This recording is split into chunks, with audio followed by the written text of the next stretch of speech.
राज्यातल्या शेतकऱ्यांना जर भाऊबंदकीमध्ये आपसी वाटणी करायची असेल, शेतीमध्ये त्यांना आपले गावाचे आपसामध्ये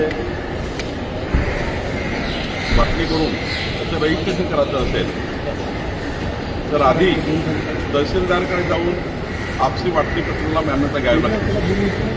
तहसीलदार जोपर्यंत आपसी वाटणीला मान्यता देत नाही तोपर्यंत आपसी वाटणीचं डॉक्युमेंट रजिस्टर करता येत नव्हतं. कालच्या सुधारणेने आता शेतकऱ्यांनी शेतीची आपसी वाटणी केली की सरळ मुद्रांक निबंधकाकडे जायचं आणि 500 रुपयामध्ये रजिस्टर वाटणीपत्र करून घ्यायचं. कुठलीही नोंदणी कुठलाही शुल्क लागणार नाही आणि त्यामुळं शुल्क नाही, त्या ठिकाणी कुठलाही नोंदणी नसल्यामुळं 500 रुपयामध्ये मात्र आता सरळ शेतकऱ्यांना आपलं डॉक्युमेंट रजिस्टर करता येईल.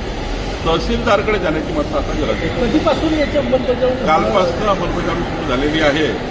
या राज्यातल्या शेतकऱ्यांना वडील आणि मुलं, भाऊ आणि भाऊ यामध्ये शेतकऱ्याची वाटणी करण्याकरता आता सरळ स्टॅम्प पेपरवर लिहा आणि दुय्यम निबंधकाकडे 500 रुपयाच्या स्टॅम्पवर तुमचं रजिस्ट्रेशन करून घ्या.